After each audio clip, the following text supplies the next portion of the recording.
South ఇండియాలోనే అతి తక్కువ ధరలకి రత్నాలను అందించే ఏకైక సంస్థ 6JVR. Welcome to Suman TV. నేను మీ సుబ్రహ్మణ్యం.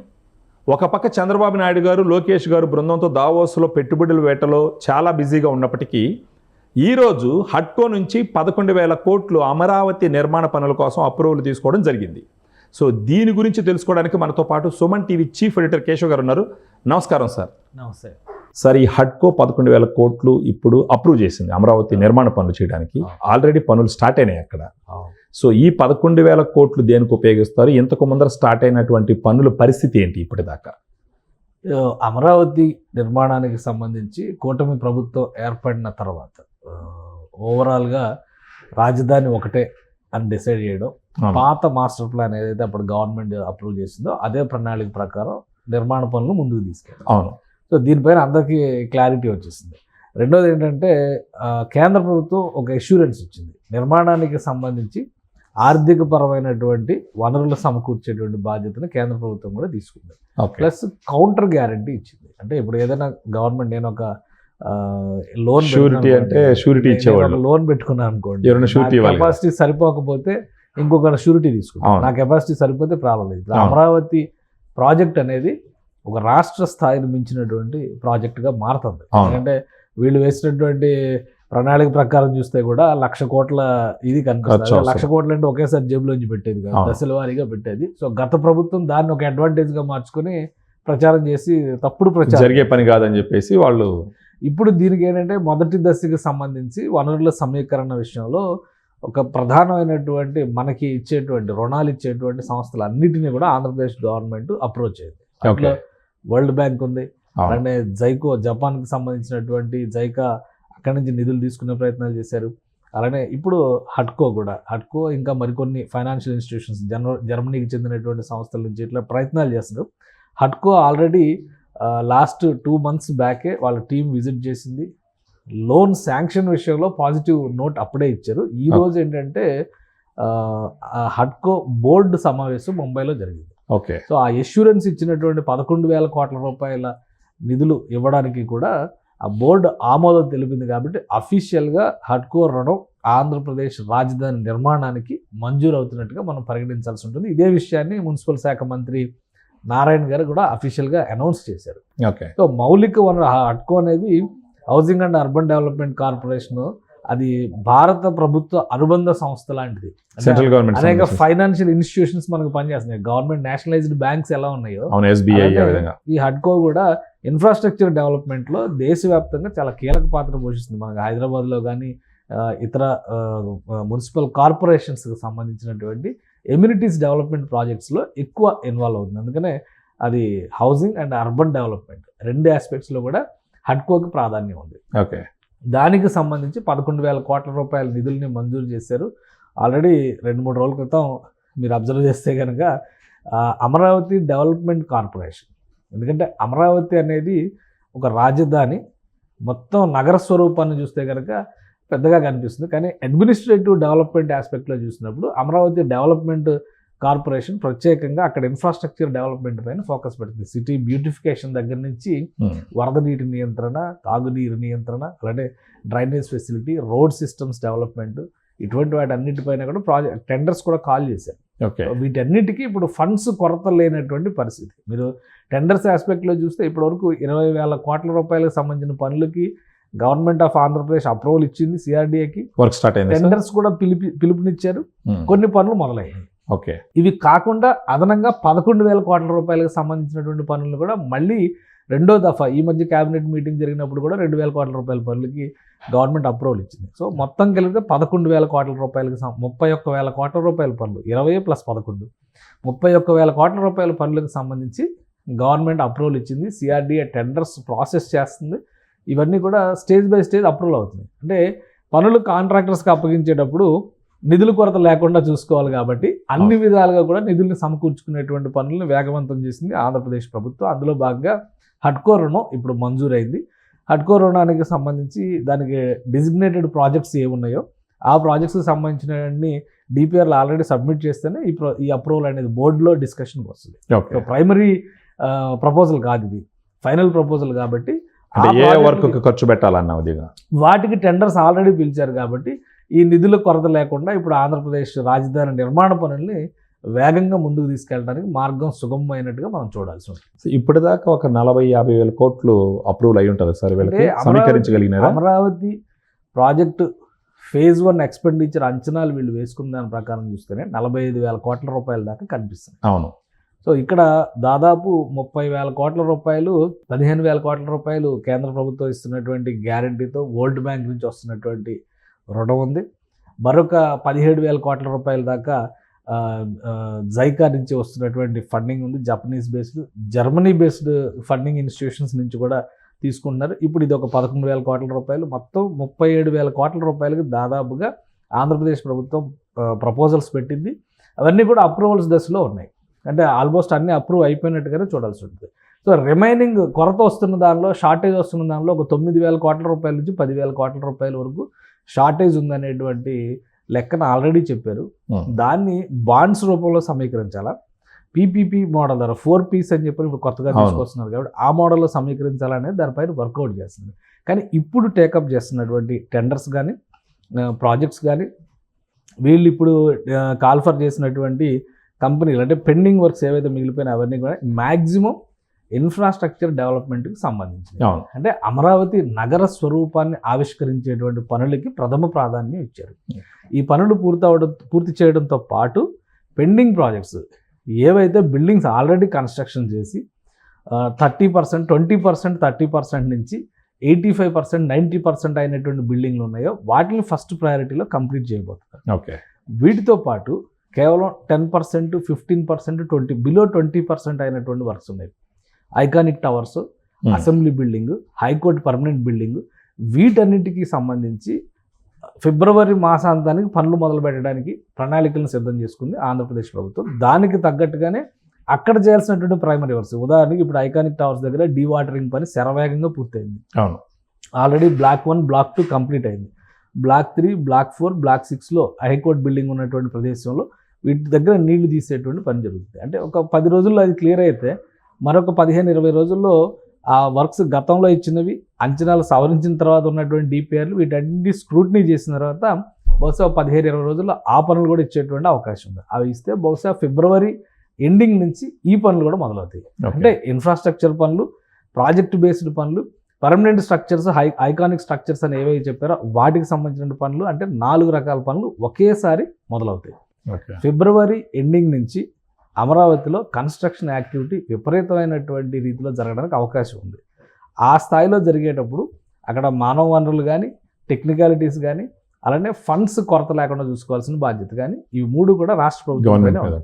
సో వీటన్నిటిని ఇంటిగ్రేట్ చేసేటువంటి క్రమంలోనే వివిధ ప్రభుత్వ రంగ సంస్థలు, ప్రైవేటు భాగస్వామ్యాలు, ఇతర మార్గాలు, అంటే రుణ సమీకరణకి కావాల్సినటువంటి ఇతర మార్గాలపైన కూడా ప్రభుత్వం ఫోకస్ పెట్టింది.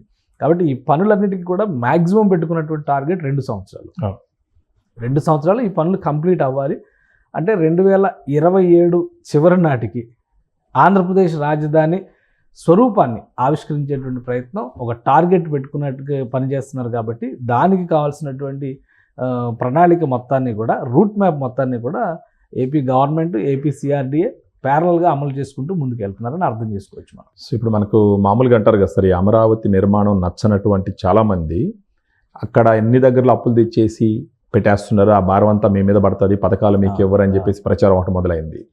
వాళ్ళకి ఇచ్చే సమాధానం ఏంటి సార్? అంటే పవన్ కళ్యాణ్ గారు ఒక డైలాగ్ చెప్తా ఉంటారు, అంటే అది గుంటూరు శేషేంద్ర శర్మ గారి కవిత్వం. అది మూర్ఖుడు గడియారం ముళ్ళును పట్టుకున్నంత మాత్రాన ధరాగమనం ఆగిపోతుందా అని. ఇప్పుడు కళ్ళు తెరవని వాడు తెరిపించాలనే ప్రయత్నం చేయడం వల్ల వాటితో మనకు ఉపయోగం లేదు. కళ్ళు తెరుచుకున్నవాడు చూడగలిగితే చాలు. ఇక్కడ జరుగుతున్నటువంటి ప్రణాళిక కానీ, ప్రయత్నం కానీ, మన రాజకీయాలు ఎంత దగ్గర దృష్టితో, అంటే ఎంత హర్స్వదృష్టి అంటారు కదా, ఆ తీరుతో వ్యవహరిస్తున్నాయంటే విజన్ 2047 వరకు, అంటే 2047 వరకు ఎవరెవరు బతుకుంటారని లెక్కలేస్తుంది. వీళ్ళకి ఏమైనా గ్యారంటీ ఉంటుందా? అది కదా, రాజశేఖర రెడ్డి గారు 2009 ఎలక్షన్స్ తర్వాత అంత తొందరగా చనిపోతారని ఎవరు అనుకోలేదు. కాబట్టి ఎవరికి గ్యారంటీ లేదు, లైఫ్కి లేదు గ్యారంటీ. భావితరాల కోసం చేసేది అది ఒక సమగ్రమైనటువంటి ప్రణాళిక. ఏంటంటే 2047 నాటికి ఈ దేశానికి స్వాతంత్రం వచ్చి 100 ఏళ్ళు అవుతుంది. సో 100 ఏళ్ల తర్వాత, స్వాతంత్రం సాధించిన 100 ఏళ్ల తర్వాత మనం ఏం సాధించాము అనే దానికి ఒక సింహావలోకనం జరగాలి. ఏమి సాధించాలి అప్పటికి అనే దానికి ఒక లక్ష్య సిద్ధి అనేది ఉండాలి. అవును. సో ఆ క్రమంలో చేసినటువంటి ఒక ప్రణాళిక. అదే తరహాలో అమరావతి అనేది ఒక భవిష్యత్తు రాజధానికి కావాల్సినటువంటి స్వరూప కల్పన అది. అవును. అది ఆవిష్కారం చేసుకోగలడం అనేది ఈ తరం, ఇప్పుడున్నటువంటి జనరేషన్స్, ఇప్పుడున్నటువంటి ప్రజానీకం, ఇప్పుడున్నటువంటి ప్రభుత్వాలు, రాజకీయ నాయకులు, అధికార వ్యవస్థలు వీటన్నిటిపైన ఆధారపడి ఉంటుంది. అలా కాకుండా అది ఎవరో చంద్రబాబు నాయుడు బాధ్యత లేదా మరొకటి బాధ్యత, మనం ఓటేసాం కూడా మన పని అయిపోయిందో అనుకోవడానికి అవకాశం లేదు. ఇది అందరి బాధ్యత అవుతుంది. అవును. సో ఆ రూపకల్పనలో భాగంగా ప్రభుత్వం ఒక ప్రణాళికను ఆవిష్కరించింది. అవును. బహుశా జగన్మోహన్ రెడ్డి గారు కూడా గత ప్రభుత్వ హయాంలో ఏమైనా తప్పులు ఉంటే వాటిని సవరించి ముందుకు ఎలా వెళ్ళాలి, అవును. లేదా ఈ స్థాయి స్వరూపంలో వెళ్తే మిగతా ప్రాంతాలకు అన్యాయం జరుగుతుందంటే దాన్ని ఏ విధంగా చేయాలి అనేటువంటి ప్రణాళిక పైన ఒక చర్చ జరిపి ఉంటే బాగుండేది. అవును. మాకు 151 సీట్లు ఇచ్చారు కాబట్టి మేము ఏ విధంగా రంకెలేసినా నడుస్తుంది అనేటువంటి రీతిలో ధోరణితో వ్యవహరించడం నడిచింది అనేది ముందర. ఒక దుర్మార్గమైనటువంటి నిర్ణయంగా నిలిచిపోయింది అవును, చరిత్రలో. అవును. అందుకనే ప్రజలు కూడా అలాంటి తీర్పు ఇచ్చారు. అవును. ఇప్పుడు గత ప్రభుత్వం అంటే 2019 ముందర తీసుకున్నటువంటి నిర్ణయం సబబు అనేటువంటి నిర్ణయంతో ఈ ప్రభుత్వం వెళ్తుంది కాబట్టి, అవును. ప్లస్ ప్రజాభిప్రాయం కూడా దానికి అనుకూలంగా కనిపించింది కాబట్టి ఆ అమలు చేసేటువంటి బాధ్యత ఈ ప్రభుత్వం తీసుకుంది. అలానే కేంద్ర ప్రభుత్వం కూడా మాట ఇచ్చింది కాబట్టి నిలబెట్టుకునేటువంటి ప్రయత్నం. చేస్తుంది. సో ఈ కసరత్తు అనేది సమిష్టి కసరత్తు. అమరావతి రాజధాని నిర్మాణం జరిగితే ఇప్పుడు బహుశా ఒక గుప్పెడు మంది అవినీతి పరులు ఏమైనా లబ్ధి పొందుతారేమో. జగన్మోహన్ రెడ్డి గారు చేసినటువంటి ఆరోపణల ప్రకారం చూస్తే ఆ గుప్పెడు మంది బహుశా ఇంకొక 50 ఏళ్ళు బతకొచ్చు, లేదా 20 ఏళ్ళు బతకొచ్చు. అవును. తర్వాత వాళ్ళ తర్వాత తరాలు ఈ తరహాలో ఉంటాయో లేదా కూడా గ్యారంటీ ఇవ్వలేనటువంటి పరిస్థితి కదా. అవును. కానీ అమరావతి రాజధాని అనేది శాశ్వతం కదా. కరెక్ట్. సో ఆ శాశ్వతత్వం గురించి ఆలోచించాలి కానీ వీటి గురించి కాదు. అయితే ఒకటి, అమరావతి అనేది ఎమోషనల్గా తెలుగు జాతితో కనెక్ట్ అయి ఉన్నటువంటి ఒక పురాతన నగరానికి సంబంధించినటువంటి ఆధునిక స్వరూపాన్ని ఇప్పుడు ఆవిష్కరించుకుంటున్నారు. ఇది కనుక సాకారం ధరిస్తే రాబోయేటువంటి తరాల్లో తెలుగు జాతికి సంబంధించి మరొక మహానగరం, ఎందుకంటే హైదరాబాద్ నగరం పుట్టి 400 ఏళ్లే, కానీ అమరావతి చరిత్ర 2000 సంవత్సరాలు. ఓకే. అశోక చక్రవర్తి, గౌతమ బుద్ధుడి అవశేషాలు అక్కడ ఉన్నాయంటే, ఓకే. ఇంకా చెప్పాలంటే రాణి రుద్రమదేవి సింహాసనం పట్టాభిషేకం జరిగినటువంటి ప్రాంతం మందడంలో ఉంది అని చెప్పి ఇది ఆశ్చర్యకరమైన విషయం సార్. దీనిపైన అవగాహన లేకుండా చేసేటువంటి వ్యాఖ్యలకి, ముందు చూపు లేకుండా చేసేటువంటి వ్యాఖ్యానాలకి స్పందించాల్సినటువంటి అవసరం. ఒక ప్రణాళిక ప్రకారం ప్రభుత్వం ఒక ప్రయత్నం చేస్తుంది. ఇది విజయవంతం కావాలి. తెలుగు జాతి చరిత్రలో, ముఖ్యంగా తెలుగు ప్రాంత చరిత్రలో ఒక స్వర్ణమయమైనటువంటి నగర స్వరూపం ఆవిష్కరించాలి అనేటువంటి ఆశ అందరిలో ఉండాలి. ఎందుకంటే ఒక మహానగరం పుడితే దాని వలన ఎక్కువ లబ్ధి పొందేది ప్రజలే. పాలకుల కంటే ప్రజలకే ఎక్కువ లబ్ధి, ఎందుకంటే ఇది ప్రజాస్వామ్యం కాబట్టి. కాబట్టి ఒక ప్రయత్నం జరుగుతుంది. దీనికి తగ్గట్టుగా వనరుల కొరత లేకుండా, లక్ష్యశుద్ధితో, అవినీతికి అవకాశం లేకుండా స్పష్టమైనటువంటి స్వరూపాన్ని ఆవిష్కరిస్తే కనుక భవిష్యత్ తరాలకి దీనివల్ల మరింత ఎక్కువ ప్రయోజనం జరగడానికి అవకాశం ఉంటుంది. బహుశా సార్ ఇప్పుడున్న మేధావులకు ఉన్నటువంటి తెలివితేటలు అప్పట్లో ఉన్న రాణి రుద్రమదేవికి, అశోక్ చక్రవర్తికి, గౌతమ్ బుద్ధుడికి లేనట్టుంది. అందుకని వాళ్ళు అక్కడ వచ్చి పట్టాభిషేకాలు చేసుకోవడం, అక్కడ వచ్చేసి ఒక ధర్మాన్ని స్థాపించడం చేసినారనమాట. సో వీళ్ళ కొన్ని తెలివితేటలు వాళ్ళకి లేవనుకోవాలి అప్పట్లో. అంటే ఇప్పుడు మనకి ఏంటంటే చరిత్ర పైన అవగాహన లేకుండా చేసేటువంటి వ్యాఖ్యానాలు. కొండవీటి రెడ్డి రాజులకి కేంద్ర స్థానం అదే, ఆ పక్కనే ఉన్న ధరణికోట చరిత్ర మనకు తెలుసు, కొండపల్లి కిల్లా గురించి తెలుసు. శ్రీకృష్ణదేవరాయ లాంటి వాడు కొండపల్లి కిల్లా దగ్గర యుద్ధానికి వచ్చి అక్కడ గెలిచిన తర్వాత ఆముక్తమాల్య గ్రంథ రచన చేశాడు. సో ఆ ప్రాంతానికి చాలా చరిత్ర ఉంది. సో ఆ ప్రాంత చరిత్రని పదిలం చేసేటువంటి ఒక మహానగరానికి రూపకల్పన జరుగుతుంది. దాన్ని పాజిటివ్ కోణంలో చూడాలి. కానీ ఒకవేళ అవినీతి జరిగి ఉంటే, ఒకవేళ తప్పు జరిగి ఉంటే సరిచేసే ప్రయత్నం చేస్తే బాగుండేది. ఇప్పుడున్నటువంటి ప్రభుత్వం కూడా ఒకవేళ అటువంటి అవకతవకలు ఏమైనా జరిగి ఉంటే సరిచేసి అందరి రాజధాని, ప్రజా రాజధాని అని పేరు పెట్టగానే సరిపోదు కదా, అందరి రాజధాని అక్కడ ఆవిష్కృతం అయితే ఖచ్చితంగా ఆ ఫలితం అందరికీ అందేటువంటి అవకాశం ఉంటుంది. నాకు స్టోరీ ఒకటి గుర్తొస్తుంది సార్. ఒక రాజు గుర్రం మీద పోతా అంటే ఒక ముసలాయన మామిడి పండు తినేసి ముట్టి నాటుతుంటాడు. ఆ రాజు గుర్రాన్ని ఆపి, అరే ఈ ముసలోడికి ఈ చెట్టేసి అది పండ్లు కాస్తే తినాలని ఆశ ఉంది, ఎంత పిచ్చి ఈ ముసలోడికనంటే అప్పటిదాకా బతుకుతాడా ఇంకా అనేసరి కిండలుగా మాట్లాడితే, ఆ ముసలోడు ఉండి, రాజా ఇది నేను తినడానికి కాదు, నా మనవాళ్ళు ముని మనవాళ్ళ కోసం చేస్తున్నటువంటి ప్రయత్నం అనేసరి. సో ఇప్పుడు అమరావతి నిర్మాణం 2047 అనేది రాబోయే తరాల కోసం, ఇప్పుడు పుట్టి పెరుగుతున్నటువంటి పిల్లల కోసం చేస్తున్నటువంటి గొప్ప ప్రయత్నంగా చూడాలి. కానీ దాన్ని వచ్చి హేళనగా మీడియా ముందర అప్పుడు దాకా ఎవడు బతుకుతాడు, ఈయన బతుకుతాడు అనేది ఒక అనాగరికమైన ఆలోచనకు నిదర్శనంగా చూడాలంటారు. అంటే రాజకీయాలు ఎలా మారినాయి అంటే ప్రజా ప్రయోజనాల కంటే వ్యక్తిగత ప్రయోజనాలు, పార్టీల ప్రయోజనాలు ఎక్కువైపోయి, ఎవరు అధికారంలో ఉంటే వాళ్ళ భజన చేసేటువంటి ప్రయోజనాలు చుట్టూ నడుస్తున్నాయి. అది దౌర్భాగ్యకరమైనటువంటి దిగజారుడు సమాజానికి ప్రతీకలు అనమాట అవన్నీ. అవును. వాటిని ప్రజలే సంస్కరించాలి. ఇప్పుడు 151 సీట్లు ఆల్రెడీ సంస్కరించినారు సార్.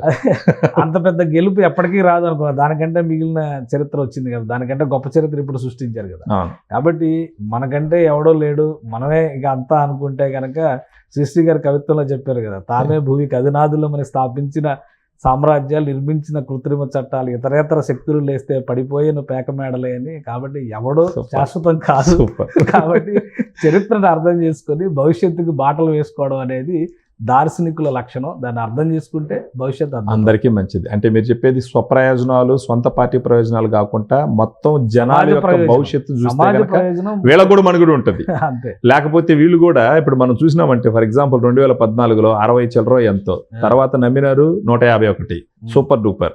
ఆ తర్వాత జనరంజకంగా చేసి ఉంటే ఆ 151 వచ్చి ఉంటుందో లేదా వాళ్ళు అనుకున్నట్టు 155 కూడా వచ్చి ఉండొచ్చు. ఉండొచ్చు.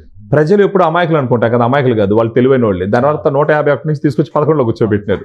సో అదే నిదర్శనంగా మనం అవును. గుర్తించాలి ప్రతి ఒక్కరు. అవును. అవును. Thank you sir, thank you. Thank you. So చూసినారు కదా, అమరావతి నిర్మాణం అనేది శరవేగంగా పోతుంది.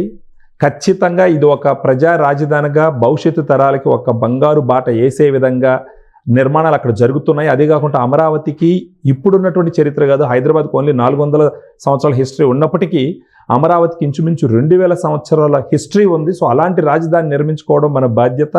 అది మన యొక్క గొప్పతనాన్ని చాటుకునే దానికి ఒక గొప్ప అవకాశం ఉంటుందని చెప్పేసి కేశవ్ గారు చెప్తున్నారు. Keep watching. Thank you very much. Suman టీవీలో మీ పర్సనల్ అండ్ బిజినెస్ ప్రమోషన్స్ కోసం కింది నెంబర్కి కాంటాక్ట్ చేయండి.